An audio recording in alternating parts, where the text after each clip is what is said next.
नारा रिसाल, नाराए हैदरी।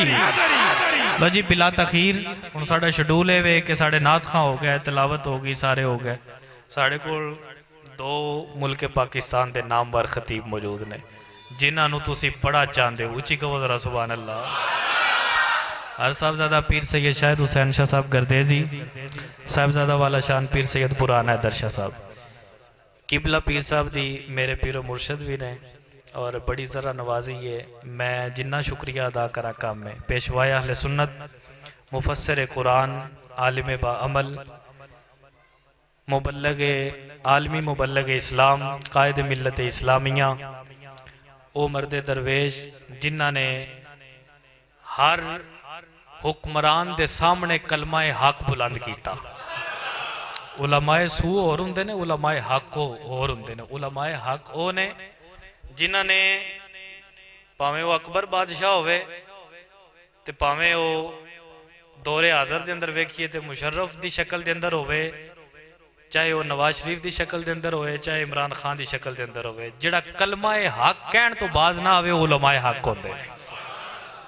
हर पीर साहब किबला आप दी वो शख्सियत है जिन्ना हर दौर के हुक्मरान के सामने कलमाए हक बुलंद किया और दसिया कि असी ओ मां जिहड़े रसूलुल्लाह दे गुलाम आ और साडे हुंदिया कोई रसूलुल्लाह सल्लल्लाहु अलैहि वसल्लम दी शान दे अंदर या आप दे वालिदैन दी शान दे अंदर या आप दी अजवाज असहाब या फिर आप दे अहले बैत अथार दी शान दे अंदर गुस्ताखी करे तो फिर साडे जिंदा रहन दा हक की है भाई दुनिया ते।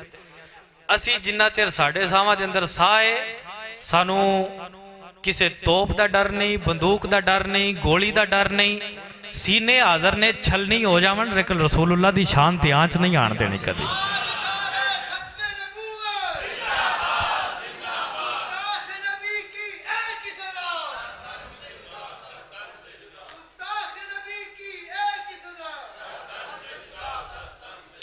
और हजूर दी उम्मत नू जगा के दसिया सरकार दो आलम इमामुल अंबिया सल्लल्लाहु अलैहि वसल्लम दे सहाबा इकराम रिदवानुल्लाह अलैहिम आपने सरकार दे नाल किस तरह वफा की है और साडा की हक बनता है वफा करन दा।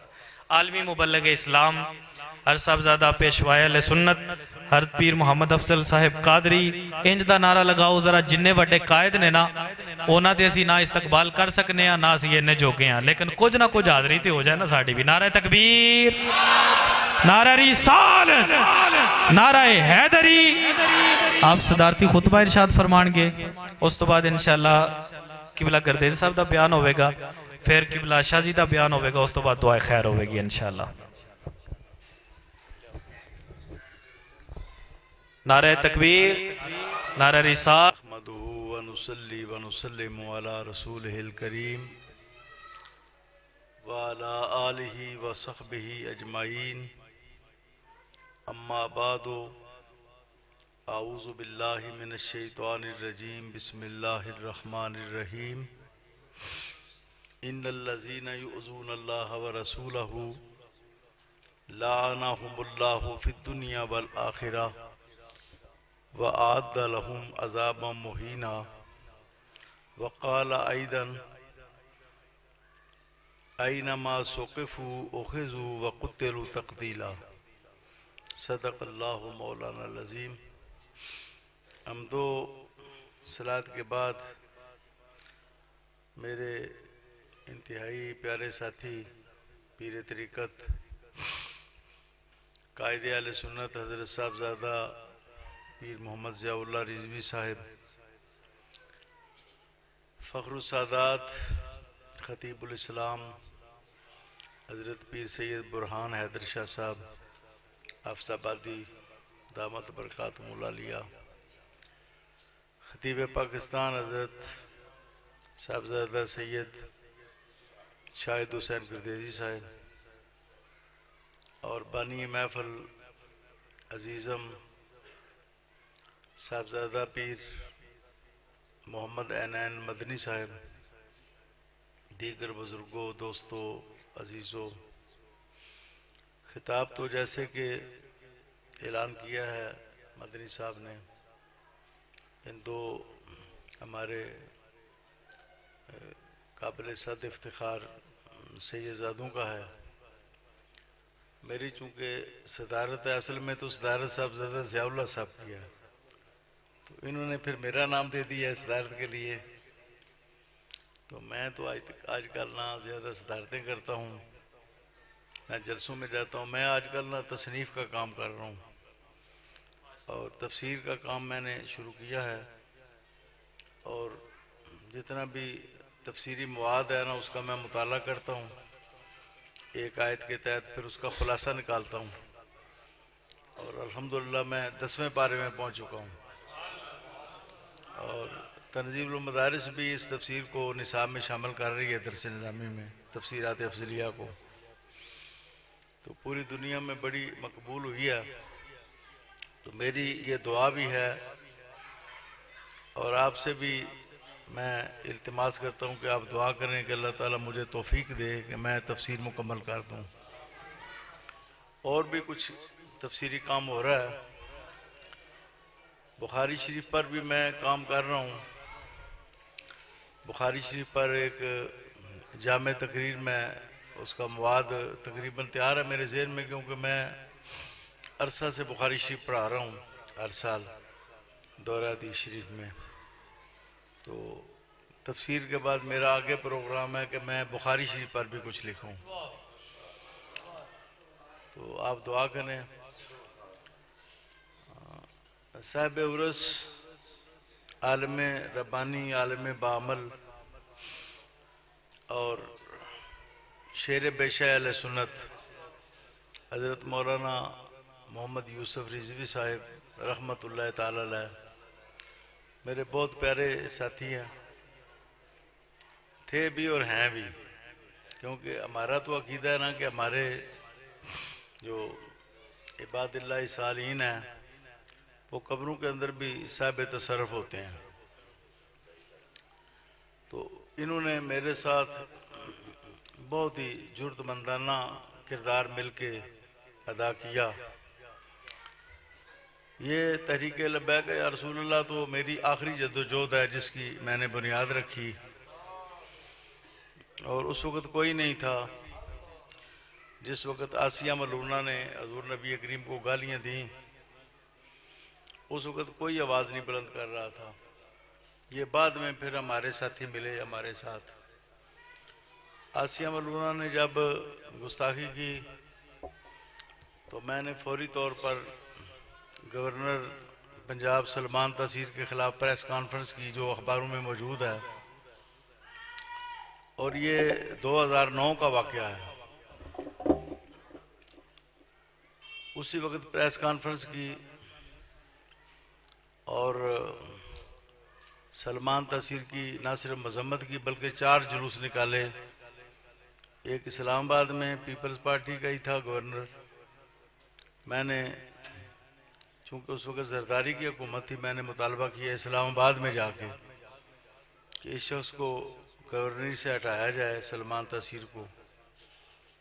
तो उस वक़्त अहले सुन्नत खामोश थे सलमान तसीर के बारे में।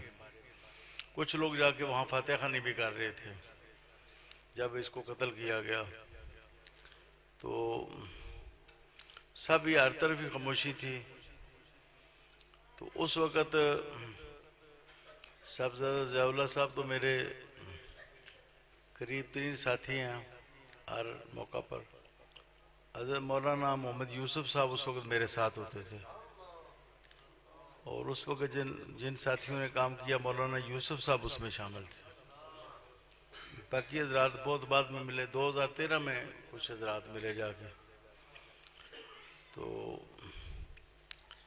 हमने 3 जुलूस लाहौर में निकाले सलमान तसीर के ख़िलाफ़। एक जुलूस में जाके FIR दर्ज कराई थाना सिविल लाइन माल रोड पर जो है, तो वो नेट में सारा मौजूद है, रिकॉर्ड सारा। फिर जब सलमान तसीर बाज नहीं आता था, उसने कहा कि ये काला कानून ख़त्म होना चाहिए। जैसे आजकल गामदी जो है ना वो बहुत तेज़ हो चुका है। बहरहाल उसको मैंने कोई थोड़ा सा माठा तो किया है। पता ना कि चंद हफ्ते पहले गामदी ने कहा जी ये कानून ख़त्म होना चाहिए, तो सबसे पहले मैंने, अगरचे मैं अब तफसीर में लगा हूँ, नामूसरे साल का मसला जब आता है तो फिर मुसलमान को गैरत आ जाती है और मुसलमान उठ खड़े होता है। मैंने कहा ये गामदी तो है ही काफिर, ये पहले मुसलमान तो बने ना, क्योंकि एक हदीस का मुनकर भी काफिर है और ये तो लाखों हदीसों का मुनकर है, ये किस तरह मुसलमान हो सकता है गामदी जी।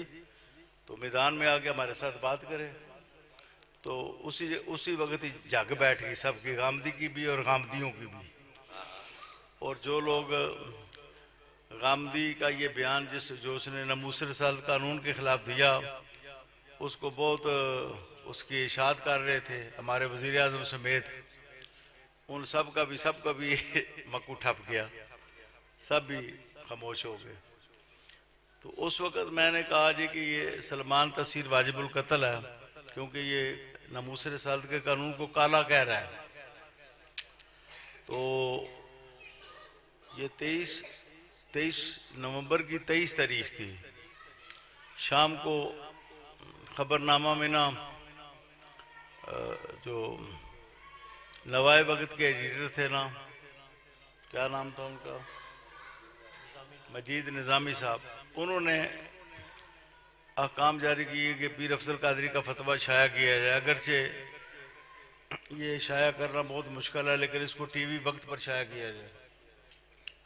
तो मेरा ये फतवा शाया हुआ कि ये वाजिबुल कत्ल है सलमान तसीर, तो मेरे फतवे पर ही इसका काम हुआ सारा जी। सही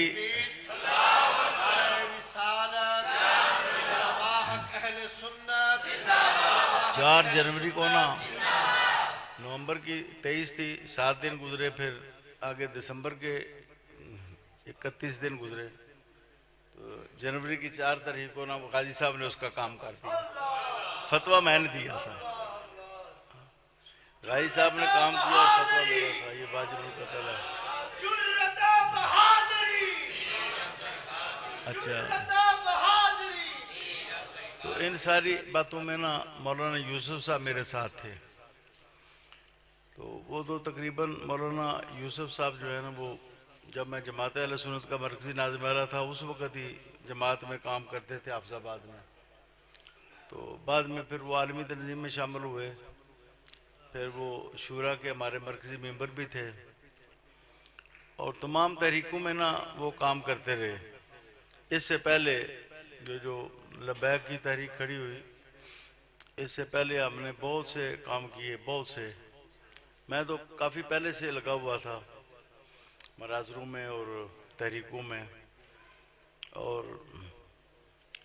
वो तो अक्सर लोगों को पता ही नहीं वो कौन कौन सी तहरीकें थीं। एक तहरीक या रसूल अल्लाह चली थी सन 84 में, जब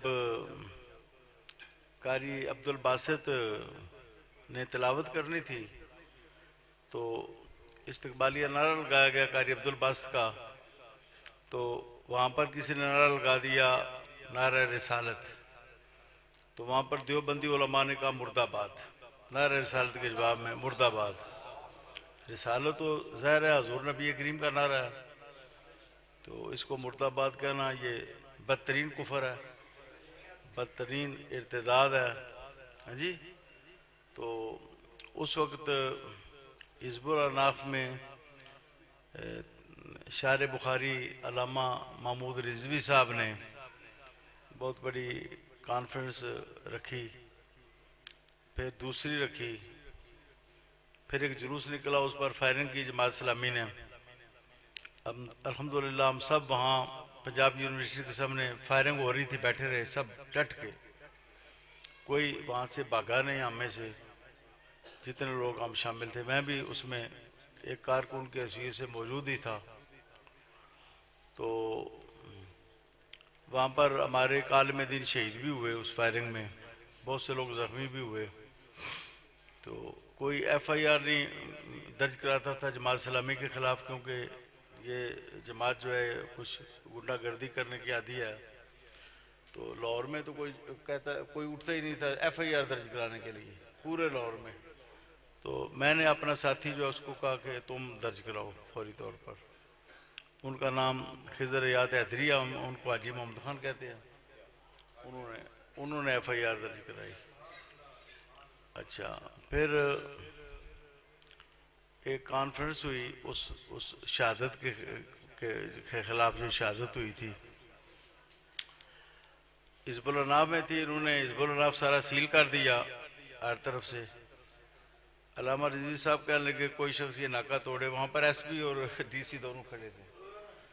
मैंने दाता साहब से निकल कर ना जी एक थप्पड़ लगाया SP लाहौर को, अच्छा तकड़ा थप्पड़, और मेरी वहाँ पर गिरफ्तारी हो गई। लेकिन मैंने ना वो नाका तोड़ दिया, लोग नाके पे से अंदर चले गए।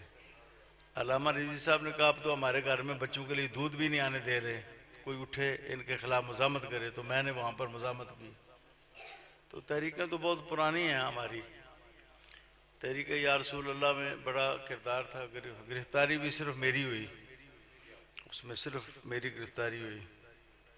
बार लोगों ने हिम्मत की, रिहाई भी उसी दिन ही होगी रात को। तो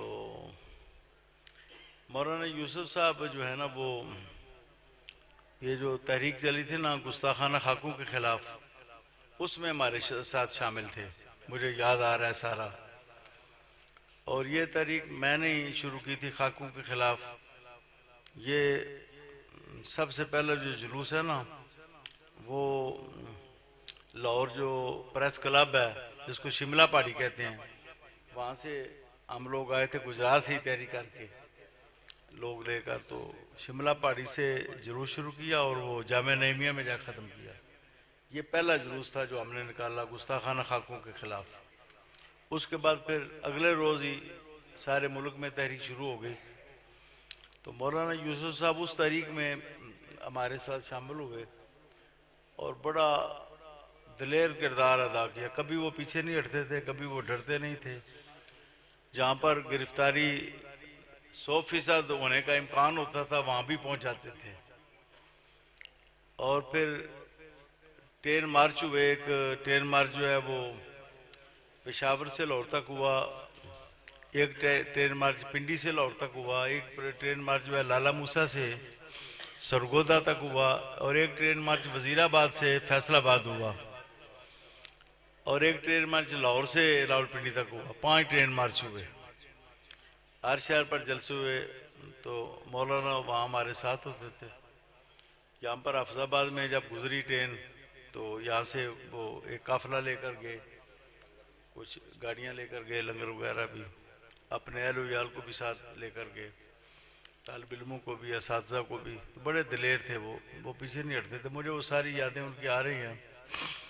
बहुत ही वो बाअमल थे, नमाज के इबादत के बहुत पाबंद थे, अल्लाह अल्लाह के। तो पहले तो वो मरीद थे फैसलाबाद में, आलिम बाअमल हज़रत क्या नाम था मौलाना एहसानुल हक साहब, जो मुहद्दिस आज़म के खासुल खास शागिर्द थे और वहाँ पढ़ाते रहे हैं जामिया रिजविया फैसलाबाद में। जब उनकी वफ़ात हुई तो फिर मौलाना कहते हैं कि मुझे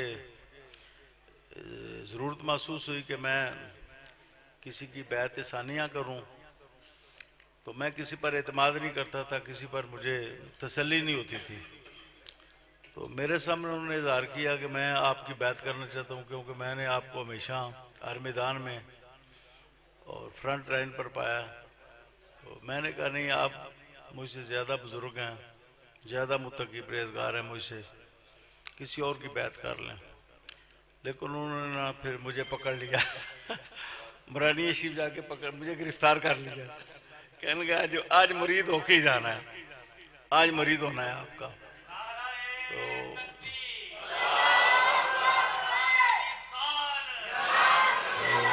मैंने फिर सिलसिला कादरिया में, चूँकि मेरे पास खिलाफत है, वैसे तो सब सिलसिलों की है मेरे पास खिलाफत, बेशुमार मशाइख ने मदीना मुनव्वरा में बगदाद शरीफ में मुझे हुज़ूर गौस पाक के दरबार से भी खिलाफत है, और भी बेशुमार खिलाफतें हैं। किबला मुफ्ती आज़म सैयद अब्दुल बरकात शाह साहब की भी खिलाफत है मेरे पास, और भी बहुत से बुज़ुर्गों की। और बगदाद शरीफ के 3 नकीबुल अशराफ की खिलाफतें भी हमारे पास हैं। तो मैंने उनको तमाम सिलसिलों में खिलाफत दी। मौलाना यूसुफ साहब को उनके तकवा की बुनियाद पर, परहेजगारी की बुनियाद पर खिलाफत दी। तो आज मैं फिर उनके साहबजादे हज़रत साहबजादा पीर मोहम्मद ऐनान मदनी साहब को भी खिलाफत दे रहा हूँ जी, ताकि उनका सिलसिला आगे जारी सारी रहे।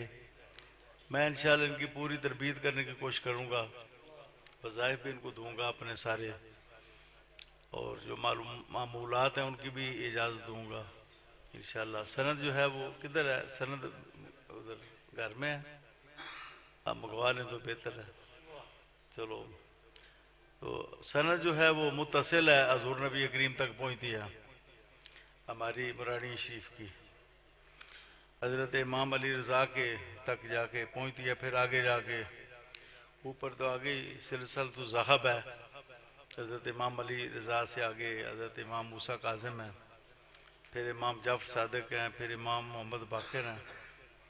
अच्छा, बड़े ये अजब की बात है, मुझे तो पीर साहब समझ नहीं आज तक आई कि इमाम जाफ़र सादिक के ऊपर इमाम बाक़िर बैठे हुए हैं जो जानवरों की बोलियाँ जानते हैं। अपने वक़्त के सबसे बड़े वली और सबसे बड़े आलिम, जो मसला कहीं से हल नहीं होता था इमाम बाक़िर से होता था। इमाम अबू आज़म अबू हनीफ़ा के भी उस्ताद हैं इमाम बाक़िर। अब मुझे तो समझ नहीं आती कि इमाम जाफ़र सादिक से सिलसिला वालदा की तरफ क्यों ले जाते हैं।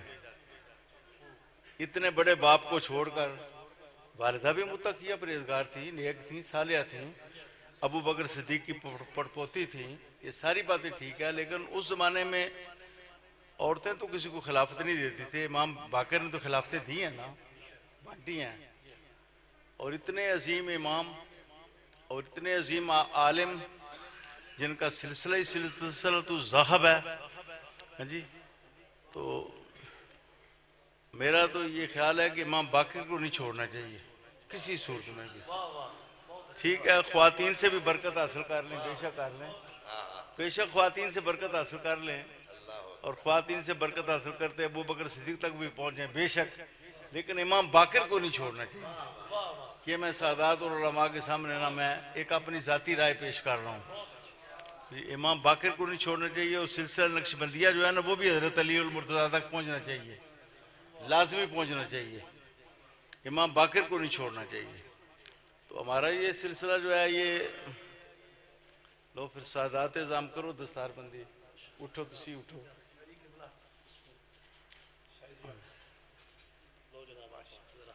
बिस्मिल्लाह, तुसी करो, तुसी करो। सादात होंगे मैं हाथ भी नहीं ला सकता सी, लेकिन तुहाडे हुक्म नाल मैं ला देना। लो जी, करो बिस्मिल्लाह।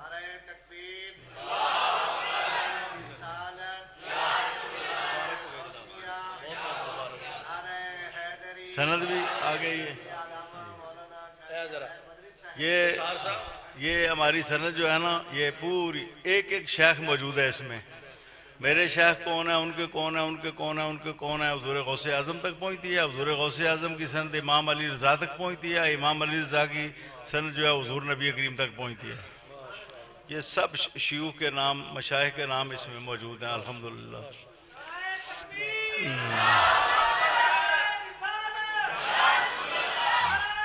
अच्छा, हमारी सादत है कि फ़ख्र सादात पीर तरीक़त हज़रत साहबज़ादा पीर सैयद मोहम्मद उस्मान नूरी साहब दामत बरकातुहुल आलिया भी जलवागार हो गए हैं। तो ये सब हमारे मोहसिन हैं, हम सब के।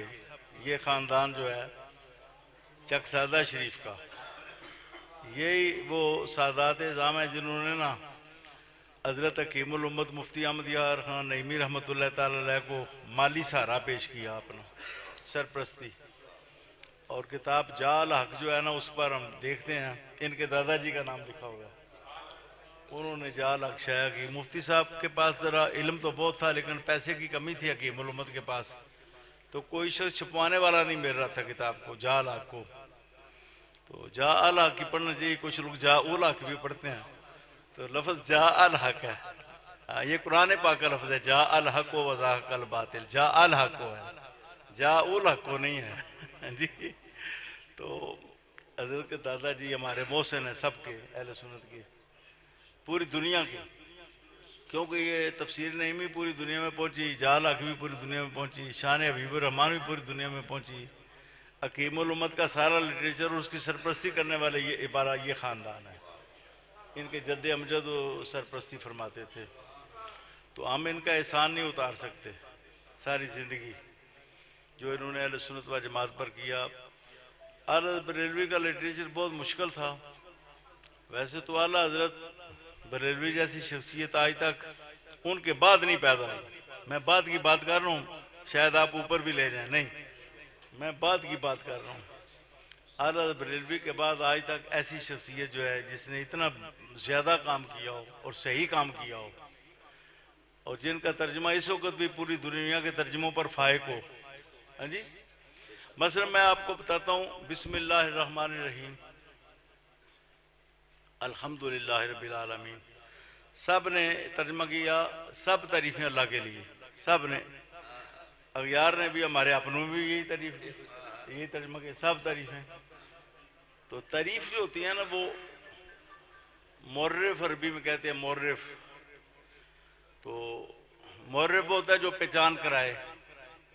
तो मेरी मसलन तारीफ क्या होगी, मैं अफजल कादरी हूँ, बिन हजरत मौलाना पीर मोहम्मद असलम कादरी हूँ, सुकूनत मेरी नेकाबाद की है और ज़िला हमारा गुजरात है। अब बताओ ये तारीफ अल्लाह की हो सकती है? हाँ जी, अल्लाह तो पाक है इन बातों से, ज़मानो मकान से भी पाक है, माँ बाप से भी पाक है। मेरे तो माँ बाप हैं, उनसे मेरी तारीफ होती है जी। तो तारीफ अच्छी भी होती है, बुरी भी होती है। तो बुरी तारीफें कैसे अल्लाह के लिए हो सकती हैं जी? पहचाने बुरी भी, शैतान की भी एक तारीफ है ना, और इंदिरा गांधी की भी एक तारीफ है, ट्रंप की भी एक तारीफ है। हाँ जी, तो तारीफ अच्छी भी होती है, बुरी भी होती है। तो सब तारीफें अल्लाह के लिए नहीं हो सकती। ये तर्जमा गलत किया सब ने। आला बरेलवी ने सही तर्जमा किया, सब खूबियाँ अल्लाह को, सब खूबियाँ अल्लाह को। और मुहक्किकीन ने अहमद की का माना यही बयान किया, वो सनाओ बिल्लिसान अलल जमील इख्तियारी नेमतन काना वगैरह। उन्होंने कहा कि अहमद जो है ये सनाए खैर को कहते हैं अच्छी। तो मैंने भी तफसीरात अफसलिया में इसका माना यही किया, अल्हम्दु हर सनाए खैर अल्लाह की है। फिर कुछ लोगों ने किया जी लिल्लाह, अल्लाह के लिए, लिए जो होता है ना उससे फ़ायदा ज़ाहिर होता है। जैसे कहते हैं ये दूध जो है ना किबला शाह साहब के लिए रखा हुआ है, मतलब आप पिएंगे, नोश फरमाएंगे जी। तो जो मालिक होता है ना उसके लिए का होता है, ये दूध फलाने का है, चाहे कोई भी पिए, फलाने का है। का जो है ना ये मिल्कियत ज़ाहिर करता है, और के लिए जो है ना वो एहतियाज को ज़ाहिर करता है कि ये उसके लिए है, ये उसका मोहताज है, ये उसकी खुराक है, या जो उसकी ज़रूरत है, जो भी है।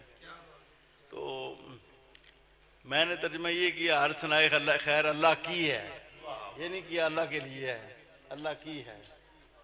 हाँ जी, अल्लाह ने किया हर तमाम खूबियाँ अल्लाह को, अल्लाह के लिए नहीं कहा, अल्लाह को। तो तर्जुमे में बहुत गलतियाँ आप भी। तो मैं आला हज़रत का पोता शागिर्द भी हूँ, पड़पोता भी हूँ। हकीमुल उम्मत मुफ्ती अहमद यार खान की तरफ से मैं पड़पोता हूँ, क्योंकि वो शागिर्द थे सदरुल अल्फाज़िल मौलाना नईमुद्दीन के, और वो थे आला हज़रत बरेलवी के। और मुफ्ती आज़म सैयद अबू बरकात शाह साहब रहमतुल्लाह ताला अलैह लाहौर वाले, वो दाता हज़रत आला हज़रत के डायरेक्ट शागिर्द थे, गुस्ल में भी शरीक थे, आपके आला हज़रत के गुस्ल में भी शामिल थे सैयद अबू बरकात शाह साहब। वो मेरे उस्ताद मोहतरम, वो भी मैंने उनसे भी दोबारा दौरा हदीस पढ़ा। तो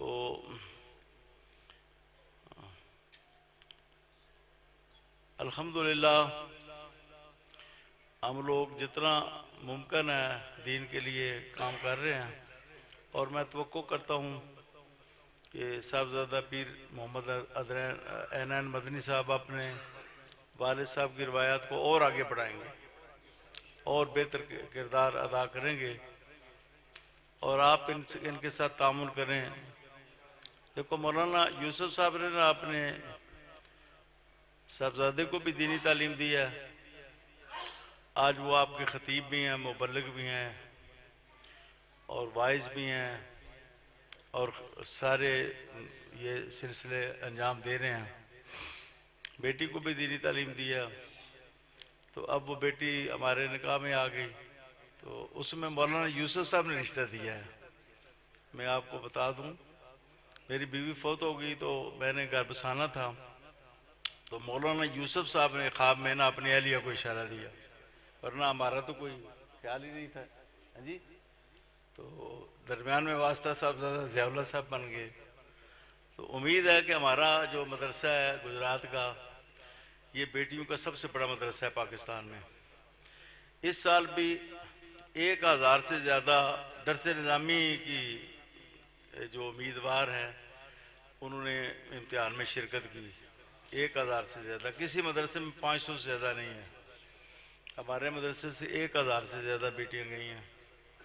तो उम्मीद है कि इनकी हमशीरा भी वहाँ पर, वो पहले भी उन्होंने उसूल दीन किया है, अब मैं भी उनको ख़ुद भी पढ़ा रहा हूँ, असबाग शुरू हो गए उनके। तो उम्मीद है कि वो हमारी जो बहुत बड़ी दरसगाह है उसके अंदर वो किरदार अदा करेंगे। तो मौलाना यूसुफ साहब ने अपनी औलाद को इसी काम पर लगाया, तो वो ख़ुद भी मुखलिस थे दीन के साथ और उन्होंने अपना किरदार पेश किया, कभी वो डरे नहीं सारी ज़िंदगी। मुझे उम्मीद है कि मदनी साहब भी बहुत मजबूत किरदार अदा करेंगे। अब जो किरदार अदा करने की ज़रूरत है, मैं बस वो मुख्तसर सादात बैठे हुए हैं, मेरे सर के ताज हैं और मेरी आंखों की ठंडक है। हाँ जी, और मेरे इंतहाई मोहतरम हैं। इस वक्त एक तो ख़त्म नबूवत पर काम करने की बहुत ज़रूरत है। कादियानी तकरीबन काबिज़ हो चुके हैं पाकिस्तान पर, तकरीबन कादियानी काबिज़ हो चुके हैं। और 3 किस्में कादियानियों की, एक तो वो हैं जो बाप दादे से कादियानी आ रहे हैं, वो बहुत थोड़े हैं। अब उनका बाप किसी गांव का था तो वो लाहौर चला गया, इस्लामाबाद चला गया। ऐसे ऐसे इनके लिए हैं इलाके कि पड़ोसी का कोई पता नहीं कि किस अकीदे का है। उन इलाकों में जाके बस गए, किसी को पता ही नहीं ये कादियानी है। इधर पता नहीं वो एयरफोर्स में कहाँ कितना वो कंट्रोल कर रहा है, कितने उसके पास इख्तियारात हैं, या बहरिया में या पाक आर्मी में या दूसरे इदारों में। तो हमारे अंदर तो आज तक ऐसा इदारा भी नहीं बना जो कादियानियों की फहरिस्त तैयार करे। ये बड़े दुख की बात है। हम इतना भी काम नहीं कर सके अहले सुन्नत व जमात कि कादियानियों की कोई फहरिस्त तैयार कर दे। हाँ जी, कोई फहरिस्त हमने तैयार नहीं की। तो अब तो निज़ाम तालीम में आ गए हैं कादियानी, अब पुलिस में आ गए हैं, अब तो महकमा माल में आ गए हैं, अब तो ब्यूरोक्रेट्स के अंदर हर दूसरा तीसरा आदमी कादियानी है, पता ही कोई नहीं किसी को। हाँ जी, और वो मानते भी नहीं है कि हम कादियानी हैं। वो कहते हैं हम तो ख़त्म नबूवत के परवाने हैं जी। हाँ जी, आप हमें क्यों हैं वो कादियानी, कादियानियत का काम कर रहे हैं। और कादियानियत के जो काम है उनमें से मैं एक काम की निशानदेही भी करता हूँ, लेकिन मैं पहले किस्में बयान करूँ। एक तो वो हैं जो ऊपर से कादियानी आ रहे हैं, कुछ मिर्ज़ा ने स्याबी बनाया अपने हुजूर की तर्ज पर, अपनी बीवियों को उसने कहा ये उम्महातुल मोमिनीन है जी। तो उन स्याबियों जो मिर्ज़े के स्याबी हैं, असहाबे नार जो हैं, ये तो असहाबुल जन्नह है ना हुजूर के स्याबी। तो वो जो असहाबे नार हैं ना, उनके नवासे जो हैं या उनके जो औलाद में से हैं, वो बड़े बड़े ओहदों पर पहुँचे हुए हैं। तो मैं अगर खोल के बयान करूँगा तो फिर आप लोग कहेंगे जी कि हम सबको मार पढ़वाते हैं पीर अब्दुल कादरी। हाँ जी, तो मैं तो खोल चुका हूँ इनको। हाँ जी, मैं तो इनको खोल चुका हूँ। अच्छा, दूसरे वो हैं जो इनके दामाद हैं, वो बहुत है। आपको पता होना चाहिए कि हर दहाई पर जो साल आता है ना, मसलन अब 2020 गुजरा है, 1 जनवरी से लेकर 31 दिसंबर तक जितने बच्चे कादियानियों के पैदा हुए पूरी दुनिया में, वो उनकी जमात के हैं, जमात अहमदिया जिसको कहते हैं, नाम निहाल। वो बच्चे उनके होते हैं, बच्चे भी बच्चियां भी। वो जमात ही उनकी परवरिश करती है, तालीम देती है, उनकी शादियां करती है और आगे जाके ड्यूटियों पर लगाती है। यानी 10 साल के बाद जितने बच्चे हों, लाख हों, 2 लाख हों, 10 लाख हों, जितने भी पूरी दुनिया में मैं बात कर रहा हूँ, वो जमात अहमदिया को होती हैं। अब उनमें से जो खूबसूरत लड़कियाँ हैं, उनको वो दुनिया की जो मशहूर यूनिवर्सिटियाँ उनमें तालीम देते हैं और फिर उनको ना उमूर खानादारी भी पढ़ाते हैं और शोर को किस तरह गिरफ्तार करना है, ये बातें भी सारी पढ़ाते हैं। और वो खूबसूरत और लंबे कद की लड़कियां जो है ना, वो बड़े बड़े हमारे अफसरान के सामने पेश करते हैं और फिर वो ज़ाहिर उसने पसंद ही करना है उसको, उसके साथ अपना फार्म पुर करके ना कि ये इसने कादियानी मज़हब इख्तियार कर लिया, उसके निकाह में दे देते हैं। तो बेशुमार लोग हैं जो कादियानियों के दामाद हैं और वो चूंकि मुसलमानों की औलाद में से हैं पहले, इसलिए वो कहते हैं हम तो फलां की औलाद हैं, हम कैसे कादियानी हो सकते हैं, हमने तो ज्यादा ज्यादा एक शादी की है, तो शादी में इससे क्या हो जाता है। तो ज़ाहिर है जो आदमी कादियानी से शादी करे वो मुसलमान रह सकता है? हाँ जी, कतन वो मुसलमान नहीं रहता ना। कादियानी किसी मुसलमान को रिश्ता देते हैं, वो पहले तो अपना फार्म पुर कराते हैं। कादियानियों के दामाद बहुत हैं और हुकूमत भरी हुई है कादियानियों के दामादों से। फिर तीसरे वो हैं जो कादियानियों से मुफाद हासिल कर रहे हैं। उनमें कुछ पीराने तरीकत भी हैं जिन्होंने बड़ी बड़ी लंबी दाढ़ियाँ, ऊपर इमामे हैं और वो कादियानियों के लिए काम कर रहे हैं और कहते हैं जी हम पीर तरीकत हैं, हम फलां पीर साहब के बेटे हैं और वो कादियानियों के लिए काम कर रहे हैं, कादियानियों का साथ दे रहे हैं। उनको आशिक रसूल कहते हैं। वो भी बहुत हैं, वो थोड़े नहीं है जो कादियानियों से मुफाद हासिल करते हैं और कादियानियों को सहारा देते हैं और कादियानियों की हिफाजत करते हैं और कहते हैं हमारे जैसे लोग इनके साथ हैं, ये कैसे कादियानी हो सकते हैं, ये तो आशिकान रसूल हैं। तो ये 3 किस्म के लोग हैं कादियानी। तो एक तो मैं ये अर्ज करता हूँ सादात इज़ाम मौजूद हैं, मैं तो कुछ भी नहीं हूँ इनके सामने, तो हर एतबार से मुझसे अफजल हैं, आला हैं। लेकिन बाज़ औक़ात एक शिगिर्द भी अपने उस्ताद को मशवरा तो दे सकता है ना, मरीद भी अपने पीर को मशवरा तो दे सकता है ना। मशवरा ये है कि ख़त्म नबूवत की फ़िक्र करें, ख़त्म नबूवत की फ़िक्र करें, ख़त्म नबूवत पर काम करें, फरिश्ते कादियानियों की तैयार करें और शायद एक बहुत बड़ी तहरीक चलानी पड़े, बहुत बड़ी ख़त्म नबूवत की, और उसमें बड़ी कुर्बानियाँ देनी पड़े। और ये जो कादियानी काम करते हैं, मैंने जो इनको देखा जब से मैं तहरीकों में हूँ, जब भी किसी ईसाई ने गुस्ताखी की तो कादियानी उसके साथ शामिल हो गए, उसको सहारा देने लगे, उसकी मदद करने लगे, उसको बचाने के लिए हर तदबीर इख्तियार करने लगे। आखिर में आप आसिया मलूना को देख लें, सारे कादियानी इसके साथ थे। हालांकि आसिया मलूना जो है ये क्रिश्चियन थी, ईसाई थी, तो सारे कादियानी उसको सपोर्ट कर रहे थे।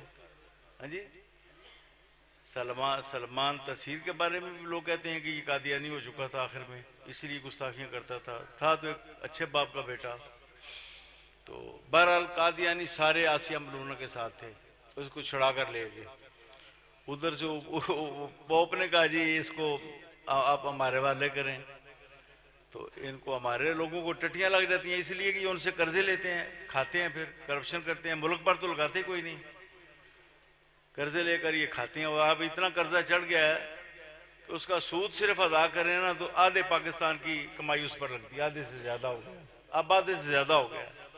पूरे पाकिस्तान में जितना मैं कमाता हूँ, आप कमाते हैं, आप कमाते हैं, ज़िम्मेदार होने की हैसियत से दुकानदार, जितने टैक्सेस लगते हैं गवर्नमेंट कमाती है, उसमें से पैसा चीनी पर टैक्स लगे या पानी पर लगे या किसी भी चीज़ पर टैक्स लगे, हर चीज़ पर टैक्स है, हर चीज़ में हम देते हैं। आधे हमारे टैक्सेस जो है ना वो सूद उससे अदा हो रहा है। और ये दबा दब और कर्जे उठा रहे हैं और कर्जे उठा रहे हैं और कर्जे। मैंने तो मशवरा दिया था कि सादगी इख्तियार करें, और जब तक कर्जा नहीं ना उतरता, हमारे सदर साहब भी टाट पर बैठे हैं और हमारे वजीर आजम भी और हमारे chief of the army staff भी, ये तीनों टाट पर बैठे हैं। हाँ जी, एसी दफ्तरों में से निकाल लें, बाहर खैमा बस्तियां बनाए, वहां पर इनको बिठाएं, मालात से निकालें। जब ये कर्जे उतार लेंगे ना, फिर इनको बड़े बड़े माल बना के दे देंगे। हाँ जी, फिर एसी के भी बड़े बड़े हाँ जी वहां पर लगा देंगे, सारे सिलसिले कर देंगे। लेकिन जब तक कर्जे नहीं ना उतरते, ये टाट पर बैठे हैं। सबसे पहले chief of the army staff बैठे, फिर सदर साहब बैठे, फिर वजीर आजम साहब बैठे, फिर पटवारी तक सबको नीचे करने और खैमा बस्तियां कायम करें सरकारी निज़ाम चलाने के लिए। ये जो बड़ी बड़ी इमारतें हैं, इनमें जो यूनिवर्सिटियां, स्कूल, कॉलेज वगैरह कायम कर दें। लेकिन सादगी की तरफ तो आने वाले है ही नहीं। इनके दफ्तरों में जाके देखो, दफ्तरों में कितनी अय्याशी हो रही है, घरों में तो उसकी आदि कोई नहीं है ना। दफ्तरों में कितनी अय्याशी हो रही है, इन लोगों के पास जाके देखो। हाँ जी, बिस्कुट की जगह पर ना कीमती तरीन मछलियां जो है ना, वो मेहमानों को पेश करते हैं, और पता नहीं क्या क्या चीजें पेश करते हैं, अल्लाह की पनाह। तो अब जो नई जो कादियानियों की साजिश है, ये औरतें को जुलूस निकालती हैं 8 मार्च को। वो कराची में निकलता है, लाहौर में, इस्लामाबाद में, पेशावर में, कोयटा में, और भी कुछ शहरों में। तो एक ने खबीस ने कहा, औरत ने, जो यहूदी पीछे गए हैं, मरज़ई हैं, या यहूदी हैं या मरज़ई हैं, ये करवा रहे हैं। हुजूर नबी करीम पर हमला किया। उसने कहा जी मैं 9 साल की और वो 50 साल का। उस औरत ने कहा मेरी सुनी नहीं गई आज तक। 9 साल की हज़रत आयशा और 50 साल के हुजूर नबी करीम। इतनी बड़ी गुस्ताखी हुजूर की जाए, रोडों पर की जाए, तो हमें बिल्कुल टस से मस ना हो, तो फिर क़यामत के रोज़ मुआख़ज़त हो सकता है। हाँ जी, पकड़ हो सकती है जी। हुजूर नबी करीम अगरचे उन्होंने ये भी कहा मेरा बदन मेरी मर्जी, लेकिन उसने खुद अपना कंजरी होने का ऐलान किया कि मैं कंजरी हूँ। हाँ जी, चलो उसने अपने बारे में कंजरी होने का ऐलान किया। हाँ जी, लेकिन हुजूर नबी करीम की इज्जत पर हमला हज़रत आयशा सिद्दीक़ा की, इतनी उम्मत के होते हुए, इतने मुसलमानों के होते हुए। तो मैं हज़रात सादात से आखिरी जो मेरे फ़िक्रे हैं, गुजारिश करता हूँ, 8 मार्च में भी ना 1 महीना से ज़्यादा बाकी है। आज 4 फरवरी है ना जी 4 फरवरी है, अभी 1 महीना 2 दिन तो बाकी है ना, फरवरी 28 दिन का होता है। तो ये सादात ही अब क़यादत कर कौम की। मैं तो अब तफसीर लिख रहा हूँ, और मुझे जहाँ पर कहेंगे जी कि शहादत देनी है, तो मैं भी शहादत दे दूँगा जी। लेकिन अब क़यादत हमारे नौजवान हजरात करें। हाँ जी, ये किबला शाह जी जहाँ पर तकरीर पर जाते हैं ना, इस पर बेदारी पैदा करें, और गवर्नमेंट से मुलाकातें भी की जाएँ, गवर्नमेंट से मुलाकातें भी की जाएँ।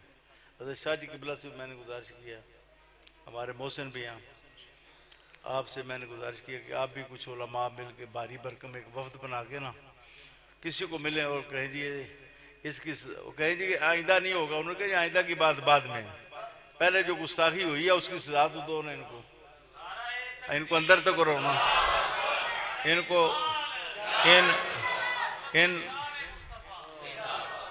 इन गुस्ताखान रसूल को सलाखों के पीछे तो पहले करो ना, पहले, फिर बाकी बात बाद में होगी। मैं भी कोशिश करूंगा। साहब मुझे कह रहे थे कि प्रेस कॉन्फ्रेंस करो, चलो 2 कर लेते हैं, अगर आपने एक कहा है, एक लाहौर में कर लेते हैं, एक इस्लामाबाद में कर लेते हैं, और पूरी उम्मत से अपील करते हैं कि कोई किरदार अदा करें।